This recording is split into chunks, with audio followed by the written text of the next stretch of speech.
এই উম্মতের ভিতরে এত পরিমাণে পিতামাতার অবাধ্য হবে, বাবা মার অবাধ্য হয়ে যাবে সন্তানরা।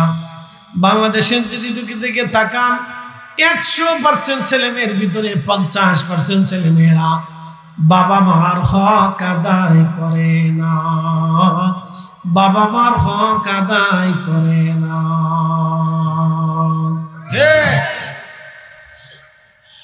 বাবা মার সাথে জুলুম করা হয়, জালিম জালিম জালিম। বাবা মার সাথে নাফরমানি করে, খেয়ানত করে, আব্বা আম্মার আমানত খেয়ানত করে। একজন না, দুইজন না, 50% ছেলেরা বাবা মার খেয়ানত, তাদের খেয়ানত করে, বাবা মার হকের সাথে খেয়ানত করে, বাবা মার অধিকারের সাথে তারা খেয়ানত করে। বহু সন্তান আছে জুদা হয়ে গেল, বাবা মার ওষুধ কিনেও দেয় না। অনেক ছেলেরা মেয়েরা বাবা মার একটু ডাক্তার পর্যন্ত দেখায় না। রব্বুল আলামিন, আমার রব, আমার আল্লাহ, আমার আল্লাহ, আমার রব। কুরআনুল কারীমের ভিতরে আল্লাহ বলেন, ওয়াকাদা রব্বুকা, রবের পক্ষ থেকে আমি আইন করে দিলাম, বাধ্যতামূলক করে দিলাম, আল্লাহ তা'বুদু ইল্লা ইয়াহু। ও আমার বান্দারা, আমি রব ছাড়া আর কোনো ইবাদত করবা না। এরপর আল্লাহ বলেন, ওয়াবিল ওয়ালিদাইনি ইহসানা।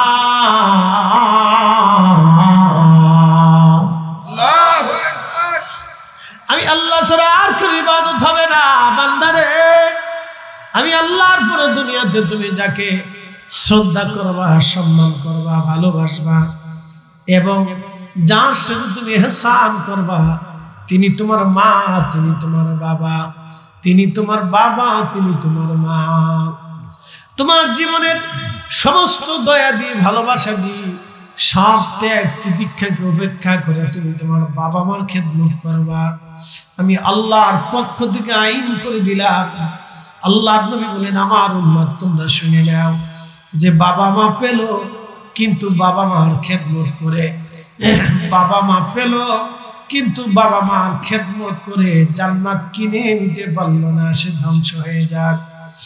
যে বাবা মা পেল, বৃদ্ধকালে মা পেল, বাবা পেল, অথবা দুইজনের একজনকে পেল, কিন্তু খেদমত করে ওই সন্তান জান্নাত নিতে পারলো না, সে ধ্বংস হয়ে যাক। জান্নাত নিতে পারলো না, সে ধ্বংস হয়ে যাক।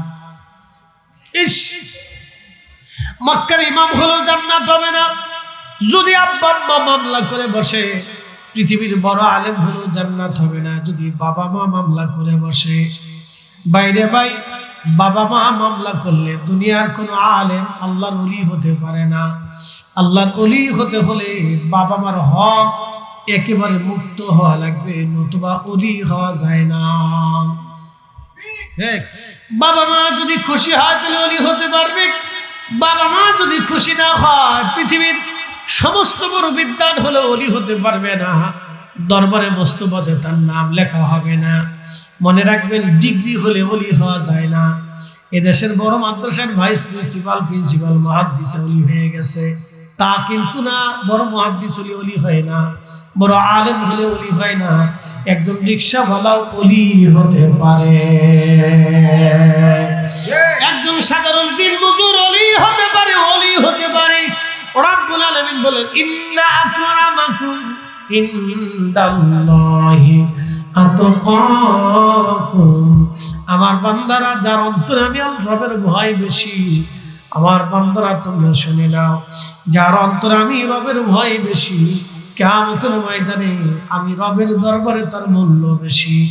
আমার ভয় যার অন্তরে নাই, আমি রবের দরবারে তার কোনো মূল্য নাই। 4 পয়সা মূল্য নাই, 4 আনাও মূল্য নাই, 1 আনাও মূল্য নাই। আমি রবের প্রতি যার ভয় বেশি, তার দাম বেশি। যার ভয় নাই, তার কোনো মূল্য নাই। এই জন্য পিতা মাতার খেদমত না হলে সে ওলি হতে পারে না। বাবা মার খেদমত না হলে আশিক রাসূল হওয়া যায় না। বাবা মার খেদমত যদি না থাকে, তাহলে কামালিয়াতের দরওয়াজা পাওয়া যায় না। আল্লাহ নবী বললেন, উম্মত আকাশ থেকে পাথর নিক্ষেপ হবে, জমিনের শস্য উৎপাদন বন্ধ হবে, বৃষ্টিপাত বন্ধ হয়ে যাবে, অগ্নুৎপাত হতে পারে, এমনকি ভূমিকম্প হবে, টর্নেডো হবে, মহামারী লেগে যাবে, মহা দুর্ভিক্ষ লেগে যাবে, আসমান থেকে টপ টপ করে বালা পড়তে থাকবে, নিত্য নতুন রোগ আসতে থাকবে। এই বালা থেকে যদি বাঁচতে চাও তাহলে 14টা কাজ থেকে তোমরা দূরে থাকো। আর এই বিপদ থেকে যদি তোমরা বাঁচতে চাও তাহলে আমি আল্লাহর হুকুমকে তোমরা মান্য করো। মুমিন ব্যতীত এই বিপদ থেকে কেউ বাঁচতে পারবে না, মুমিন ছাড়া কেউ বাঁচতে পারবে না, মুমিন ছাড়া কেউ বাঁচতে পারবে না। ইন্নামাল মুমিনুনা আল্লাযীনা ইযা যুকিরাল্লাহু ওয়াজিলাত কুলুবুহুম ওয়া ইযা তুলিয়াত আলাইহিম আয়াতুহু যাদাতুহুম ঈমানা।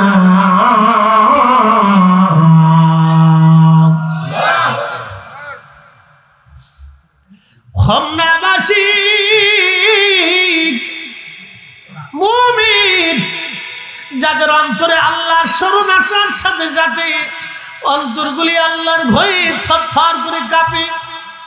হায় হায়, আমি এটা ভুল করে ফেলছি, আমার এটা অনেক ভুল হয়ে গেছে, নামাজ ছেড়ে দিয়েছেন, নামাজ কাজা হয়ে গেছে, অন্তর আল্লাহর ভয়ে কাঁপতে থাকবে। হায় হায়, আমার একক তো নামাজ আজ কাজা হয়ে গেল, আমার উপায় কি হবে?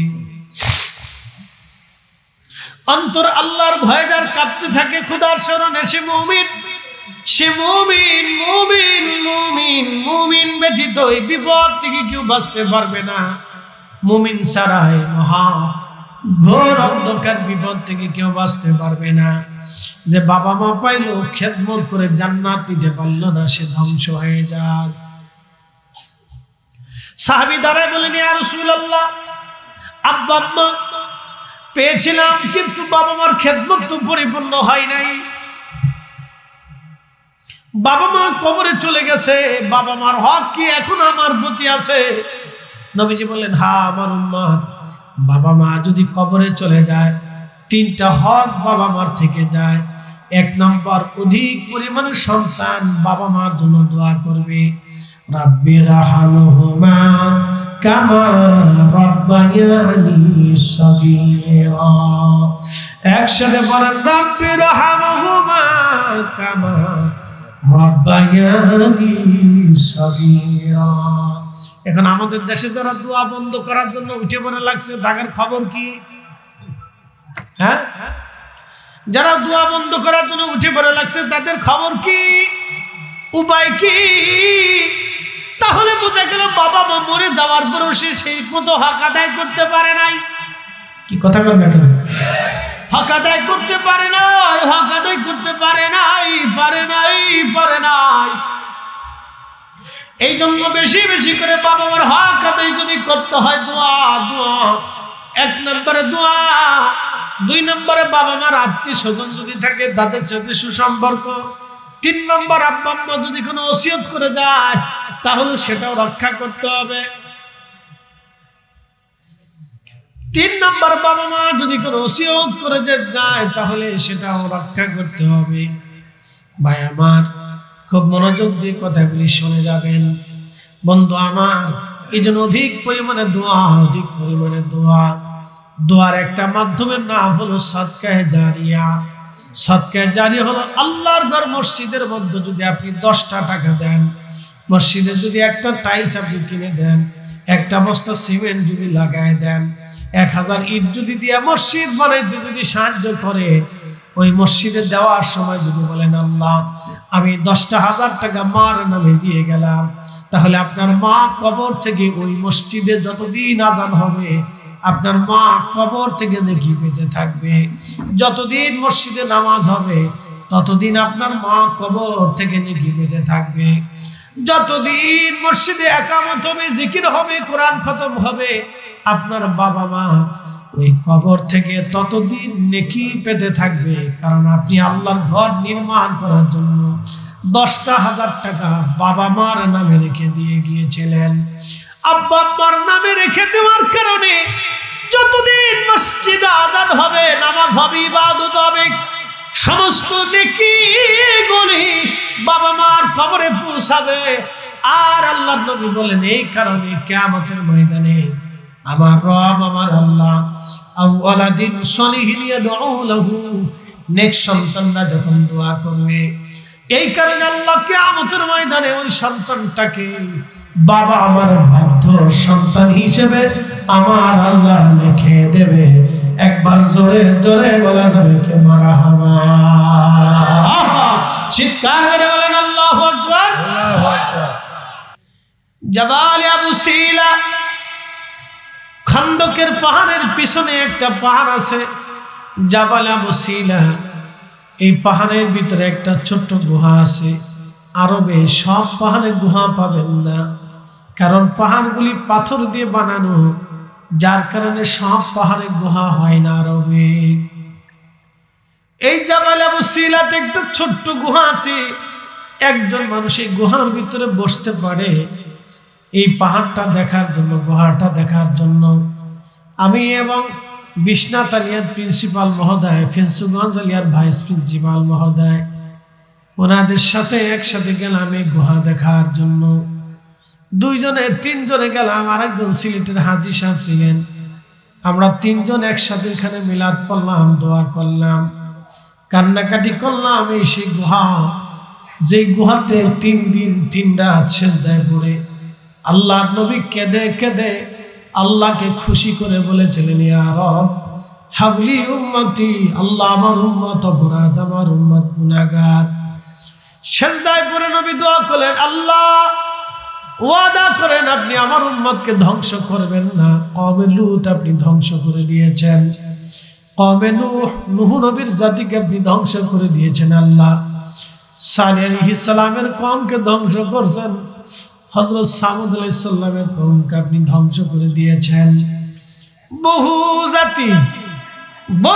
জাতি আপনি ধ্বংস করে দিয়েছেন। আল্লাহ ফেরাউনকে দল বলে পানির মধ্যে ডুবিয়ে মেরে ফেলেছেন, কারণকে মাটির মধ্যে ধসিয়ে দিয়েছেন। আল্লাহ আপনি ওয়াদা করেন আমার উম্মত এইভাবে আপনি ধ্বংস করে দিবেন না, এইভাবে আমার উম্মত আপনি ধ্বংস করবেন না, আপনি ওয়াদা করেন।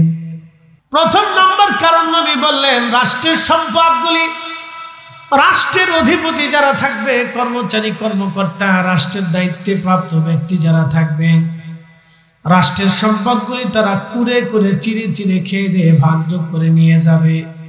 আল্লাহর নবী বললেন, তখন তোমরা আল্লাহর আকাশ থেকে বৃষ্টি বন্ধ হওয়া, পাথর নিক্ষিপ্ত হওয়া, অগ্নুপাত বেড়ে যাওয়া, আর লু হাওয়া, গরম হাওয়া প্রবাহিত হওয়া, আর দুর্ভিক্ষ ধেয়ে আসা,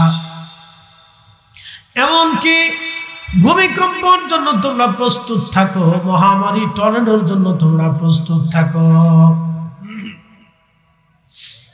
যখন রাষ্ট্রের অধিকার কর্মচারী, রাষ্ট্রের নেতৃস্থানে যারা থাকবে, তখন তারা রাষ্ট্রের সম্পর্কে বাইতুল মালের অর্থমন্ত্রী অর্থ সম্পদগুলিকে, রাষ্ট্রের অর্থ মন্ত্রণালয় একবারে ফাঁকা হয়ে যাবে, জনগণের অর্থগুলি চুরি করে খাওয়া হবে। তখন তোমরা কিয়ামতের অপেক্ষায় থাকো।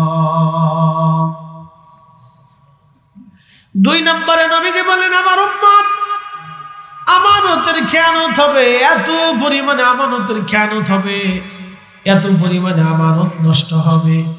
আহা, আজকে সন্তানের কাছে বাবার নিরাপত্তা নাই, বাবার কাছে সন্তানের কোনো নিরাপত্তা নাই। শুনলে গা শির উঠবে। দেখবেন আমাদের দেশে এখন তো শীতকাল এসেছে, কত কুকুর মা হয়েছে, কত কুকুরের বাচ্চা হয়েছে, ছোট ছোট বাচ্চা নিয়ে 8টা 10টা 4টা 5টা বাচ্চা নিয়ে কুত্তা থাকে, কিন্তু কোন কুত্তা বাচ্চা ছেড়ে পালায় যায় না। হে কথা কথা কেন, ঠিক আছে না? 2 নম্বরে বলেন আমানতের খেয়ানত। আমানত কোন পর্যন্ত কঠিন পর্যায়ে চলে গেলে একটা মা সন্তান রেখে পালিয়ে চলে যায়, একটা বাবা সন্তান জন্ম দিয়ে চলে গেল, আর কোনোদিন খোঁজ নেই নাই। বহু সন্তান আছে, বাবা চলে গেছে আর কোনোদিন খোঁজ নেই, সন্তানের হক মিটাই নাই। প্রিয় নবী বলেন আমানতের বিরাট বড় খেয়ানত। আমানতের বিরাট বড় খেয়ানত। যদি বুঝতে চান, কাগজপত্র ছাড়া 2-3 লাখ টাকা আপনি একটু হাওলাত দিয়ে দেখেন, আমানতের খেয়ানত কারে কয় বুঝতে পারবেন। এত পরিমাণে বাড়ছে যে আল্লাহর ঘর মসজিদ পর্যন্ত নিরাপত্তার সাথে নাই। মসজিদের জুতা পর্যন্ত চুরি হয়ে যায়, মসজিদের ডান বাক্স ভেঙে তারপরে জাতি টাকা চুরি করে নেয়, এমনকি মসজিদের লাইট ফ্যানগুলি খুলে নিয়ে চুরি করে নিয়ে চলে যায়।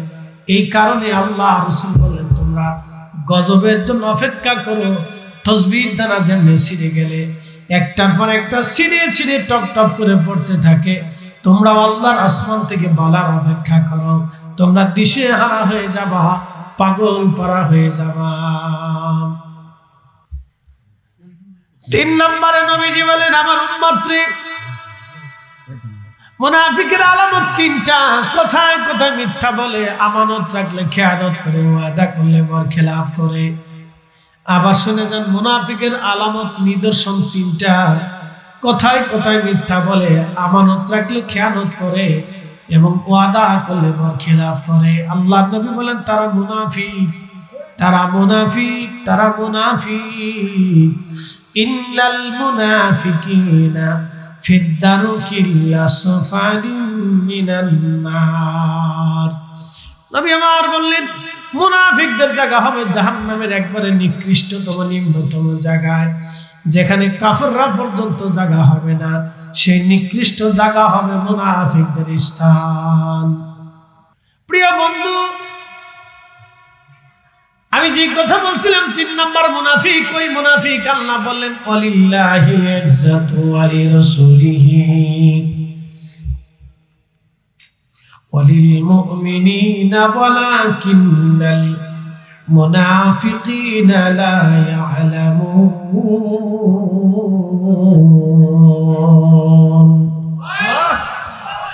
হাবিব, আমি আল্লাহর ইজ্জত, আপনি নবীর ইজ্জত আর মুমিনের ইজ্জত তারা বুঝে না, তারা বুঝে না।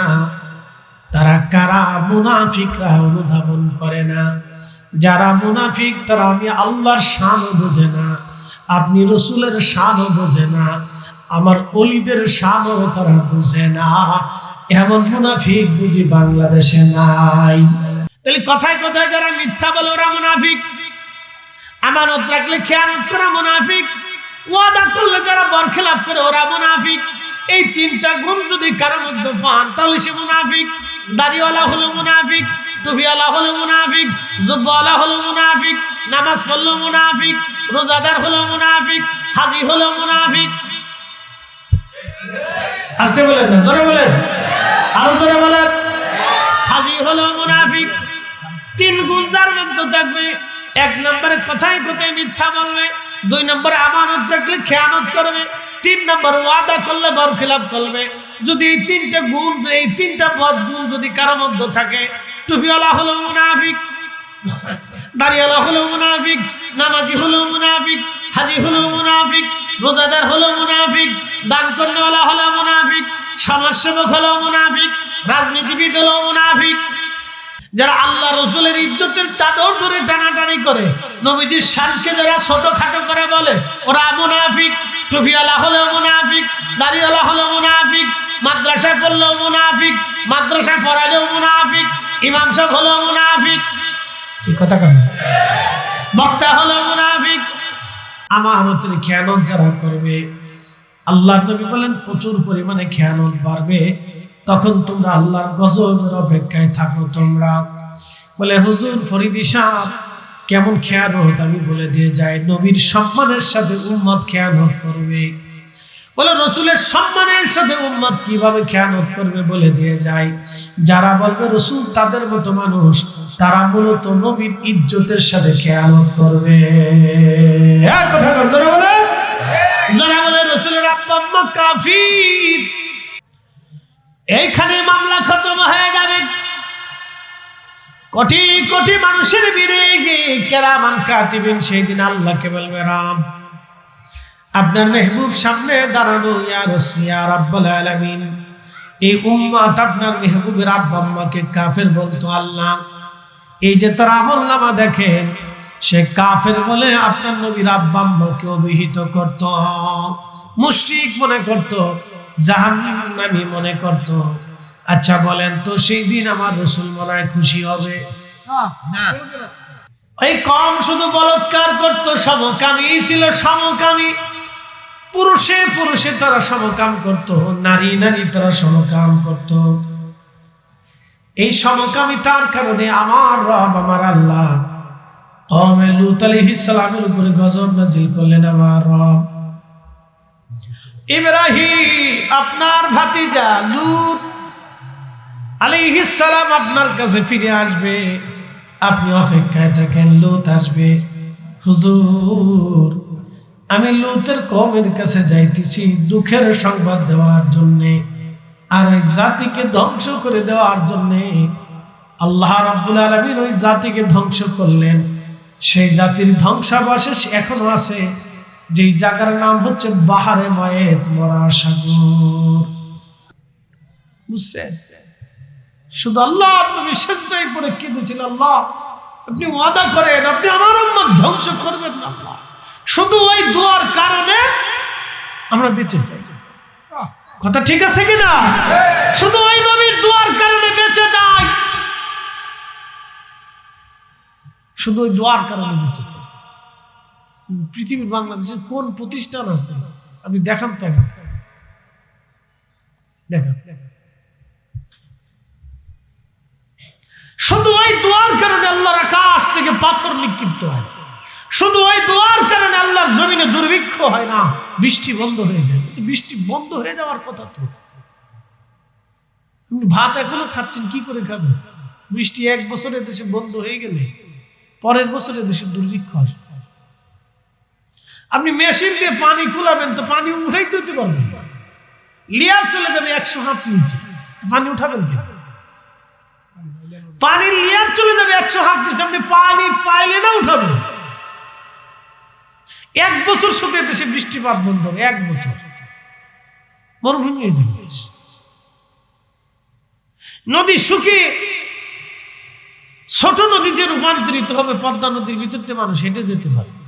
বলবো আমাদের ছোট নদী চলে বাঁকে বাঁকে, বৈশাখ মাসে তার হাঁটু জল থাকে, পার হয়ে যায় গরু, পার হয় গাড়ি, দুধার উঁচু তার ঢালু তার পার। তো এই গল্প এই কবিতা শেষে পদ্মা নদীর পাড়ে দাঁড়ায় দাঁড়ায় কবে যে আরে পদ্মা নদী শুকিয়ে গেছে, এখনই তো ছাতা শুকিয়ে গেছে। চিস্তে যায় দেখেন হাইটে পার হওয়া যায়, চিস্তা যায় দেখেন হেঁটে পার হওয়া যায়, অনার নৌকা লাগে, চিস্তা পারিতে নৌকা লাগে, হেঁটে পার হওয়া যায়।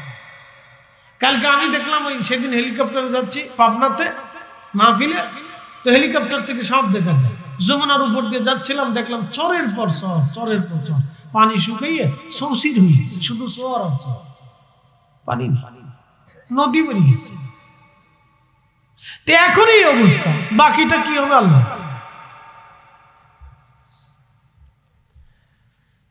মুসলমান, আল্লাহর নবী বলছেন আমার উম্মত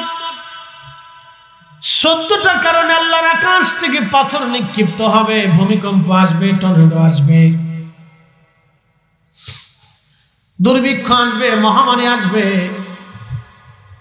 আমাদের দেশে মহামারী কিন্তু কম না, ভাবেন না।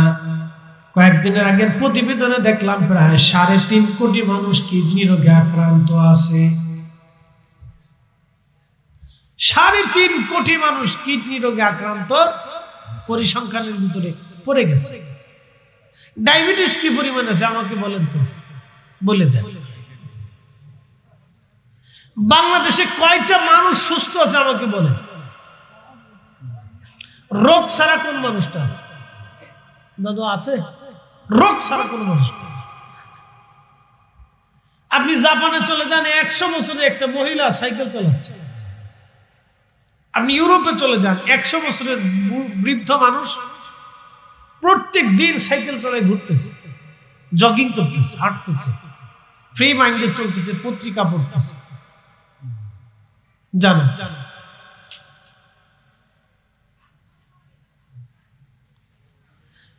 মুসলমান, মানে কিছু নেবেন না।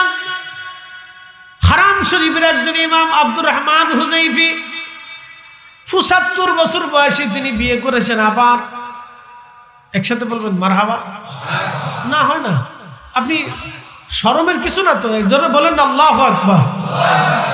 ৭৫ বছর বয়সে আমার বিয়ে করছে, তো সামর্থ্য না থাকলে বিয়ে করে কি কথা কর না? সামর্থ্য তো আছে, তো সামর্থ্য দিছে কি? একসাথে কর না, কে দিছে? তো উনাদেরকে আল্লাহ দিলে আমরা দিন কারণ আছে। এদেশের কিডনি রোগী, হার্ট পচা, তারপরে আপনার এই লিভার পচা, এরপরে ডায়াবেটিস, প্রেশার, তারপরে আপনার ব্রেন স্ট্রোক। কালকে এক বক্তা ওয়াজ করতে করতে ব্রেন স্ট্রোক করে মারা গেল, একবার স্টেজেই মারা গেল। হ্যাঁ, ওয়াজ করতেছে, করতে করতে করতে কিন্তু হঠাৎ একবার ধরতে ধরতে মনে হয় যে 30 সেকেন্ডে টেবিলের উপর পড়ে গেল। উত্তরবঙ্গ, আজকে ফেসবুকে ভিডিওতে দেখলাম, আহা মারা গেল। কল্পনা করতে পারবেন আপনি যে দেখতে দেখতে চোখের সামনে ব্রেন স্ট্রোক করে, হার্ট স্ট্রোক করে 40 বছরের মানুষ, তরুণ তাগড়া যুবক বয়সী 25 বছরের যুবক হার্ট স্ট্রোক করে মরে যাচ্ছে। এগুলো কি গজব না? আস্তে কথা বলবেন, জোরে বলেন, গজব না? ঘরে ঘরে ডায়াবেটিস, এটা কি গজব না? এটা তো বালা। করোনা মহামারীতে 30 লক্ষের উপরে মানুষ মারা গেল পৃথিবীতে, এটা কি বালা না? এটাও তো বালা। 30 লক্ষ মানুষ, আপনি কি ভাবতেছেন বলেন তো? একটা দুইটা মানুষ মারা গেল, 30 লক্ষ মানুষ মরে যাওয়ার পরে 30 লক্ষ মানুষের 30 লক্ষ স্বজন চোখের পানি ফেলছে, 30 লক্ষ পরিবার কান্নাকাটি করছে পৃথিবীতে। তাহলে এটাও তো বালা। এগুলি আল্লাহর পক্ষ থেকে বালা। নবীজি বলছেন আকাশ থেকে নিত্য নতুন রোগ আসবে, পাথর নিক্ষিপ্ত হতে পারে, পৃথিবী কাঁপতে থাকবে, ভূমিকম্প হবে জায়গায় জায়গায়, মহামারী ধেয়ে আসবে, দুর্ভিক্ষ ধেয়ে আসবে, বৃষ্টিপাত বন্ধ হয়ে যাবে, খাবারের স্বাদ নষ্ট হবে, আয়ু কমে যাবে, হঠাৎ মানুষের মৃত্যু হবে। আল্লাহ নবী বলেন উম্মত তাসবির দানা ছিঁড়ে গেলে টাপ টাপ করে তাসবির দানাগুলি যেইভাবে পড়তে থাকে, আসমান থেকে বালা একটার পর একটা আসতে থাকবে 14টা কারণ। তার একটা কারণ হলো ব্যভিচার। বাংলাদেশের ঘরে ঘরে, এলাকায় এলাকায় ব্যভিচার ছড়িয়ে গেছে। গত 11 মাসে 170 জন নারী ধর্ষণ হয়েছে বাংলাদেশে। আপনি ভাবেন তো আপনার বোন নিরাপত্তার ভিতরে আছে কিনা, আপনার মা নিরাপত্তার মধ্যে আছে কিনা, আপনার স্ত্রী নিরাপত্তার সাথে আছে কিনা, আপনার কলিজার টুকরা মেয়েটা নিরাপত্তার ভিতরে আছে কিনা একটু বুঝে নেন। তাহলে এদেশে গজব আসবে না তো? গজব কি বঙ্গোপসাগরে যাবে? এখানে আসেন।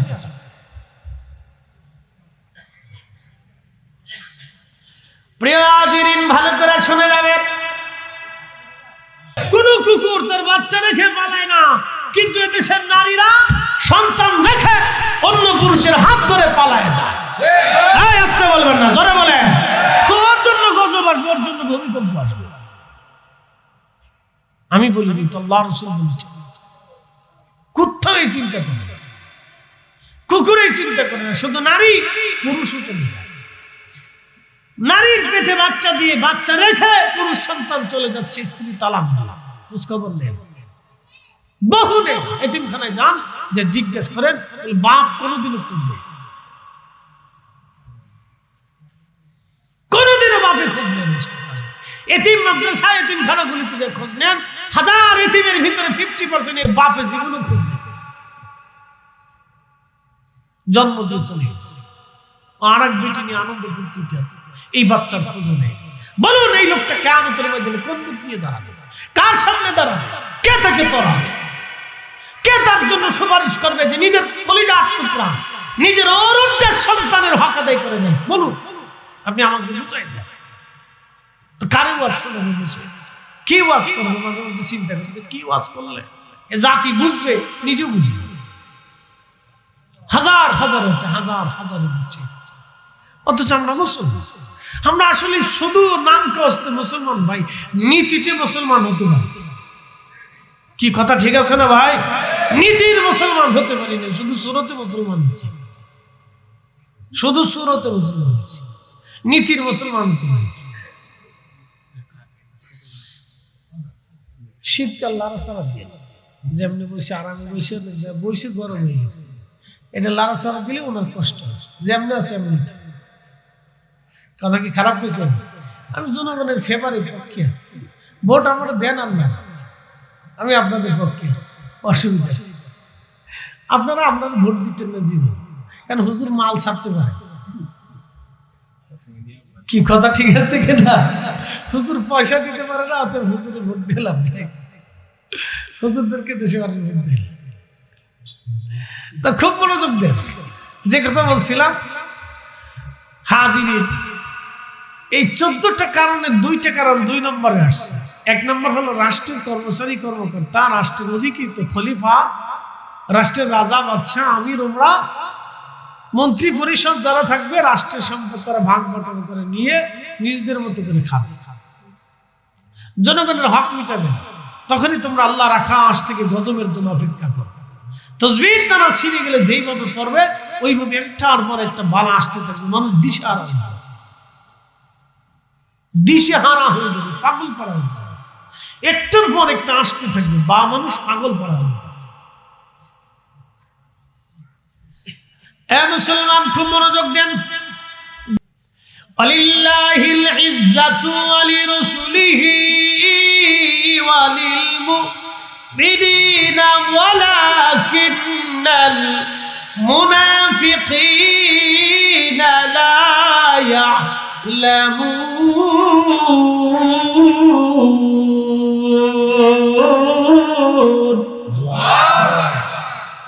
এর ভিতরে কিছু আছে টুপিওয়ালা মুনাফিক, জুব্বাওয়ালা মুনাফিক, পাগড়িওয়ালা মুনাফিক। হুজুর এটা আবার কি বলে? একটা মুনাফিক হলো কথায় কথায় মিথ্যা বলে, ওয়াদা করলে পর খেলাপ করে, আর আমানত রাখলে কেন 500 টাকা দিলে মিথ্যা সাক্ষী দিবে। কি কথা ঠিক আছে না ভাই? 500 টাকা দিলে আদালতে যে মিথ্যা সাক্ষী দিয়ে কুমিল্লা দাঁড়ায় গেছে, টিয়া দিছে 500, তুই সাক্ষী দিবি কা দিবা কি কইতে হবে কেটে তো ও যায় খারাপ বাস ব্যথা করে কাইন্দে দিয়ে কেটে দিয়ে কই দিছে, টিয়া পয়সা কত? 500 টাকা। ওর মেড ইন বাংলাদেশ, বুঝতে পারছেন? আমরা বাংলাদেশে এগুলি তৈরি করতে পারছি, কিন্তু আজ পর্যন্ত একটা বোমা বানাইতে পারি, একটা বুলেট বানাইতে পারি, একটা মেশিন ইঞ্জিনিয়ার বানাইতে পারি, একটা সার কাহু বানাইতে পারলাম না ঠিক মতো। আদিকালে যেটা বানাইছিল যেরকম দেখছি এরকমই খাই, নতুন সৃষ্টি মারবি না।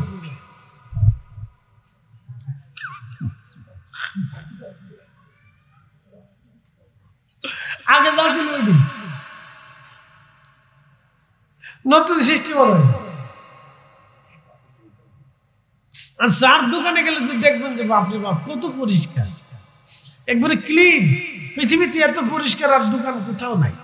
বাংলাদেশের চার দোকান যত পরিষ্কার, কোন ইউরোপিয়ান যদি বাংলাদেশের চার দোকানে এসে চা খায় তো বমি করে মরে যাবে। আসতে তোরা বলে বমি করে মরে যাবে। যদি কোন জাতির ভিতরে কি খায় ওরা। আপনাদেরকে যদি একবারে ইয়াতে নিয়ে চলে যাও, আফ্রিকার যে জঙ্গলিরা আছে না, ওদের খাবার যদি দেখেন ওরা কি খায় তা আপনি বমি করবেন। ইউরোপিয়ান না আমাদের শাক দোকান দেখলে, পানের দোকান দেখলে তো দেখলে বমি করবেন, যদি এটা কি বাপরে বাবু খায় কি? এত পরিষ্কার, এত পরিষ্কার। আর তুহুর ছাত্রুল ঈমান, নবী বলছেন পবিত্রতা ঈমানের অংশ। একসাথে বলবেন আল্লাহু আকবার। না হয় না, আরো জোরে বলুন আল্লাহু আকবার। পবিত্রতা কিসের অংশ? জোরে কর। পৃথিবীর কোন জাতিকে, কোন নবী, কোন দায়ী, পৃথিবীর কোন জাতিকে কোন সতর্ককারী কোনদিন শিখাইছে যে 5 ওয়াক্ত নামাজের আগে মেশাক করা লাগবে, উম্মত মেশাক করবে, এই সুন্নাত নবী শিক্ষা দিয়েছে। পেশাব করার পরে ঢিলা কুলুপ ব্যবহার করে পাক হবে, এইটা শিক্ষা দিয়েছে। পায়খানা করার পরে ঢেলা কুলুপ ব্যবহার করে উম্মত পবিত্র হবে, নবী শিক্ষা দিয়েছে। বাথরুম থেকে বের হওয়ার পরে মাটিতে ধৌত করে হাত পরিষ্কার করতে হবে, উম্মতকে নবী শিক্ষা দিয়েছে। কিভাবে ওযু করে নিজের পাক শরীরকে পবিত্র রাখতে হবে, উম্মতকে আমাদের নবী শিক্ষা দিয়েছে। আরে মুসলমানের নবী মুসলমানদেরকে যেইভাবে পবিত্রতা শিক্ষা দিয়েছে, মুসলমান তার অর্ধেক যদি মেনে চলতো তাহলে মুসলমানদেরকে চক চক চক চক করতে দেখা যেত। কি কথা কর না, শরীরে গন্ধ কর।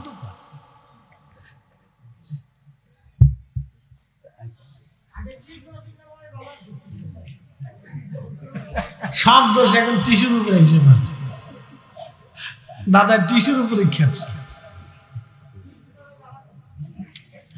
বন্ধু আমার খুব মনোযোগ দিবেন, পবিত্রতা আল্লাহর রাসূলের সুন্নাত, কথা ঠিক আছে কিনা? আপনার যাই থাক ওটাই পবিত্র রাখতে হবে, পাক রাখতে হবে, পরিচ্ছন্ন রাখতে হবে। মনে রাখবেন যা আছে ওটাই পরিচ্ছন্ন রাখবেন। প্রিয় উপস্থিতি হাজিরিন, ভালো করে শুনে যাবেন, আস্তে করে জোরে বলেন, আছে না? মাকালের ফল দেখতে ভালো, উপরে লাল নীল ভিতরে কালো। মাকালের ফল দেখতে ভালো, উপরে লাল নীল ভিতরে কালো। পরে সারা জীবন এমনি গেল দয়াল, সারা জীবন এমনি গেল, খাইতে আমরা পারলাম না। যার ভিতরে নাই রাসূলের প্রেম, তার সাথে ভাব রাখো না, ঠিক কি না? যার ভিতরে নাই রাসূলের প্রেম, তার সাথে ভাব রাখো না। কেন এটা মুনাফিক? কি কথা কর না কেন? ওটা কি কথা কর না? ওটা কি? আল্লাহ কোরআন কর্তৃক নির্বাচিত মুনাফিক। আল্লাহ কোরআন থেকে মুনাফিক ঘোষণা দিয়েছে, আল্লাহর কোরআন বলতেছে ও মুনাফিক।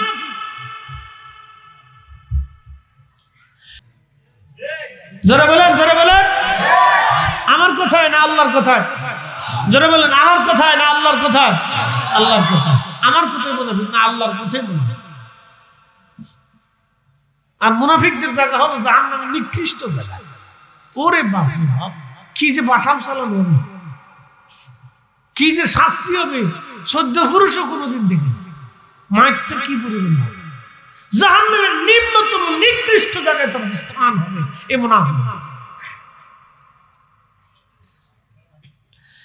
হমনাবাসী খুব মনোযোগ দিয়ে কথাগুলি শুনবেন। ইস, কত বড় খেয়ানতকারী, আপনি চিন্তা করতে পারছেন? কত বড় খেয়ানতকারী, অথচ 8 টাকার তারাবি পড়ানোর জন্য আপনার খুব করে দলিল বুঝাচ্ছি, খুব বুঝাচ্ছি, বুকে হাত বাঁধানোর জন্য একবার যুদ্ধ করতেছে। বাপরে বাপ, কত মুনাজারা, কিতাব আদি, এই সেই লকব সব লাগাইয়া আপনার খুব করে বুঝাচ্ছে। পয়সা করে কিছু দিতে পারে, খুব সুন্দর করে বুঝাইতে পারে। রাসূলের আব্বা মানে কাফের বইয়া উম্মত বেহেশত চাইতে সাহস কত বড়। শয়তানে দূরে দূরে চিন্তা করে, হাইরে আমি 9 লক্ষ বছর আল্লাহরে সিজদা দিছি, এত বড় সিটার তো আমি ছিলাম না। কি কথা কর, জোরে বলেন।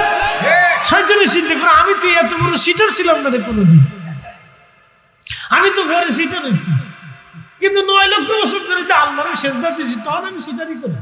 আসলে কিন্তু তখনও সিটারই করি। তখন সেজদার কারণে আল্লাহ খুশি হয়ে মুআল্লিমুল মালায়েকা বানিয়েছেন, সমস্ত ফেরেশতাদের চ্যান্সেলর ছিল, সে সার্টিফিকেট কত। তখন সে সিটারি করে নেই, সিটারি তো পরে এসে শুরু করবে, তখন সে সিটারি করে নেই। আর আপনি 60 বছরের জীবন পাই আল্লাহর সাথে কত সিটারি শুরু করছে। রাসূলের আব্বা মানে কাফের বানাই দিয়ে সে বেহেশত হওয়ার চিন্তা করতেছে। বাপরে বাপ, শয়তানের চিন্তা করে, আরে আমি যা চিন্তা করি না তার সাথে ডাবল চিন্তা তোরা করছিস, তোদের দলে থাকা যাবে না, কারণ তোরা মুনাফিক, তোদের উপর গজব আসবে। আমি চাইছি না, বোঝাটা জরুরি। বাপ বন্ধু, আমরা কিন্তু আল্লাহর কাছে চলে যাব, ওনার কাছে চলে যাব।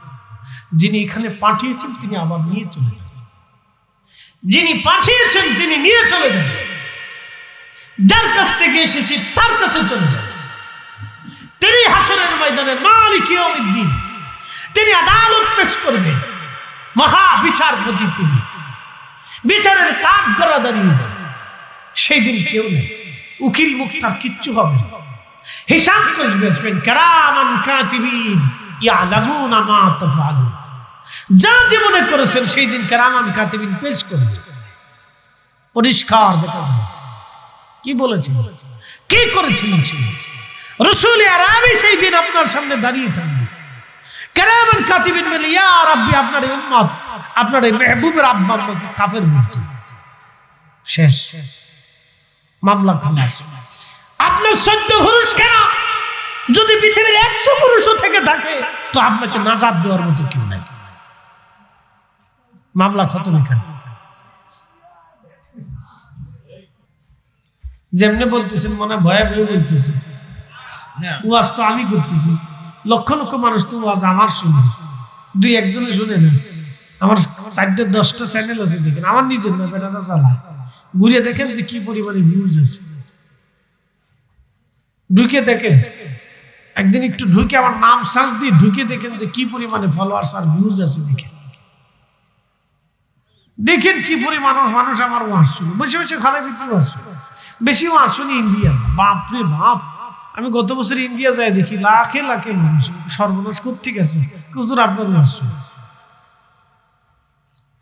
ত্রিপুরা মাত্র 5% মুসলিমের এলাকা, লক্ষ লক্ষ মানুষ আসছে, কোথেকে আসছে এত মানুষকে সব আসছে।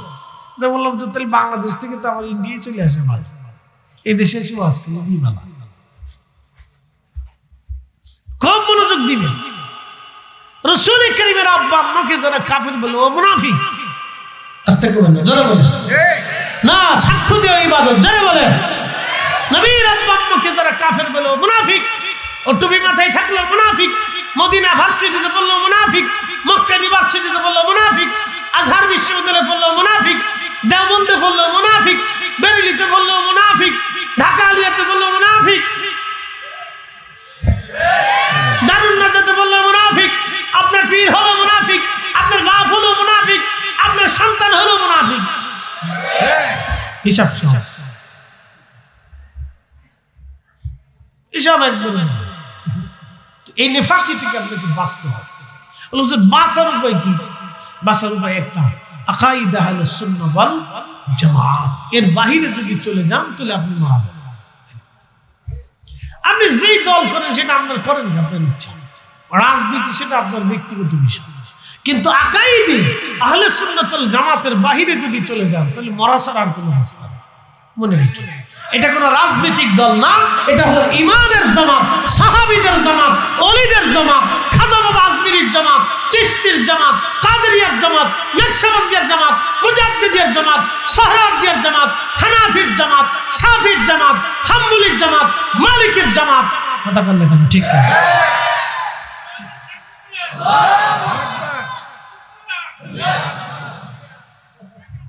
এটা ওই জামাত।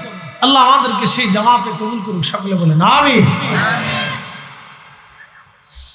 প্রিয় উপস্থিতি হাজিরিন, অনেকগুলি কথা আপনাদের সামনে বলে ফেললাম, ভাই আমার মনোযোগ দিবেন। আপনি 10,000 টাকা রেখে গেছেন, দেওয়ার সময় আল্লাহ আমি আব্বা আম্মার জন্য রেখে গেলাম। মসজিদের সামনে একটা বাউন্ডারি হবে, মসজিদের নির্মাণ করবে। আজকের এই মাহফিলটা ইসালে সাবাব। ইসালে সাবাব অর্থ হলো জীবিত মানুষের পক্ষ থেকে মৃত মানুষের কবরে নেকি পৌঁছানোর নাম হচ্ছে ইসালে সাবাব। আমার পরে আজহারি সাহেব, তিনি তাকরীর করেন মিশর আল আজহার থেকে ফারুক, আজহারি ভাই না, আমার পরে হামেদ রেজা আজহারি ভাই আসবে, তিনি আজহার থেকে ফারুক। একসাথে কেন মারহাবা। আমাদের সুন্নিদের ভিতরে আজহারি আছে, বড় বড় আজহারি আছে, একসাথে কর না, জোরে বলেন না মারহাবা। কি আপনারা খুশি না? খালি ভাবতেছেন যে অন্যদিকে আজহারি আছে না। আমাদের সুন্নি আজহারি যারা আছে, অন্যান্য আজহারিদেরকে পড়াইতে পারে মাসের পর মাস, এটা তো জানেন, ইতিহাস জানেন না। তো আমাদের বড় বড় আজহারি আছে। আমার পরেই আজহারি সাহেব আছে। আমার শুধু মসজিদের একটু ভিক্ষা করতে বসছি আমি আজকে, কয়টা ভিক্ষা করে যাব আল্লাহর ঘরের জন্য। কেউ কারোর জন্য দিয়ে যাবেন, আপনি 1 টাকা দিলে ওটা আপনার আল্লাহর অ্যাকাউন্টে আপনার নামে রেখে গেছে। বলৎকার, বাংলাদেশে ভূমিকম্প আসবে, বলৎকারীদের জন্য আসবে। হ্যাঁ, ভয় পাই না, আসবে। তা আপনার মাথার উপরে পড়তে হবে। বলে হুজুর এটা আবার কি বলে? গজব যখন আসে তখন ফরিদি সাহেবের মাথার উপরও আসতে পারে, বলা যায়। কারণ আসমান ভেঙে পড়লে সবার উপরেই পড়বে, জমিন কাঁপলে তখন সবটাই কাঁপে, দুর্ভিক্ষ আসলে তখন সব জায়গায় আসে, পাথর নিক্ষিপ্ত হলে তখন সব জায়গায় পড়ে।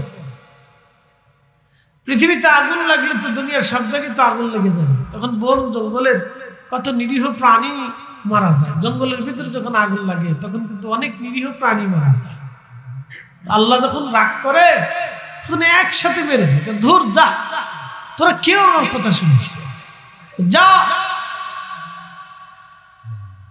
কিন্তু এর ভিতর কিছু ইমানদারদেরকে হয়তো আল্লাহ দয়া করলে করতেও পারে। যেমন লূত আলাইহিস সালামের কওমের কাউকে কাউকে আল্লাহ দয়া করছিল, যারা ঈমান এনেছিল ওদেরকে দয়া করছিল।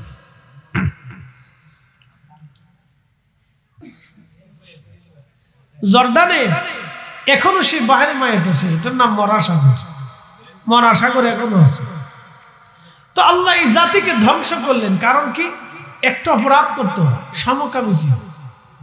বাংলাদেশের মানুষ কতগুলি অপরাধ করে বলেন? আপনি আমাকে গুণে দিতে পারবেন যে কতগুলি অপরাধ শেষ করে এরা? এদেশের মানুষ বললে আপনার লজ্জা লাগবে, শরম করবে। কয়েকদিন আগে খবরে দেখলাম বাবা তার মেয়েকে ধর্ষণ। আহা, এই কথা শুনলে আপনার মনে হবে যে দুনিয়াতে বেঁচে থাকার চাইতে মরে যাওয়া। এটা কুত্তাও কোনোদিন চিন্তা করে না, কুকুরও চিন্তা করে। কুকুরের মাথাতেও এটা ধরে না, কুত্তাও এই চিন্তা করে না, গরু ছাগলের চিন্তা করে। যে চিন্তা মানুষের, গা শির ওঠার মতো কথা না, গা শির ওঠার মতো কথা না। আপনাকে আমি খবরের কথা কি করবো, আমার ফোনের কথাই বলবো। হঠাৎ এক ভদ্র মহিলা একদিন ফোন দিচ্ছে, হঠাৎ এক ভদ্র মহিলা আমাকে ফোন দিচ্ছে, গা শির ওঠার মতো কথা। ভাই মাফ করবেন আল্লাহর রাস্তায়, কথাগুলি বলতে হচ্ছে যে গজব কেন আসবে সেই জন্য বলতেছি। আমাকে বললো, হুজুর মাফ করবেন, ফোন দেওয়ার জন্য আমি দুঃখিত। একটা বিষয় অত্যন্ত জরুরি জানার জন্য আমি নিরুপায় হয়ে ফোন দিচ্ছি। বলেন কি সমস্যা? বলতেছে, হুজুর আমার স্বামী তার সৎ বোনের সাথে যায়, দুঃখিত, তার সৎ বোনের মেয়ের সাথে, ভাগিনার সাথে সে জিনা করে। আমি কি সংসারে থাকবো না চলে যাবো? আপনি শুনলে আমি 1 মিনিট স্তব্ধ হয়ে গেলাম। বললাম, কি মানুষ হতে পারে?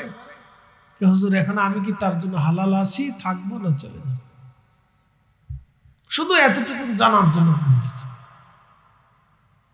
বুঝতে পারছেন জাতি কতটা নিকৃষ্ট হলে এই চিন্তা মগজের ভিতরে আসতে পারে? আপনি ভাবলে গা শির উঠবে। কাদের সামনে আমরা ওয়াজ করি, কাদেরকে বোঝাই? এদেশে হাজার হাজার মাহফিল, এদেশে হাজার হাজার মাহফিল। প্রত্যেক জুমাতে ইমাম সাহেবরা, খতিবরা মানুষদেরকে নসিহত করে করে বোঝায়, তারপরে বোঝায়। ভূমিকম্প লাড়া দিছে না, এটা আসবে, ভয়ানক ভাবে আসবে। বহু মানুষ মারা যাবে, বহু মানুষ মারা যাবে, ভয়ানক ভাবে আসবে। গা শির ওঠার মতো কথা শুনলে আপনার কাছে বমি আসবে যে কি দুনিয়াতে বাস করে।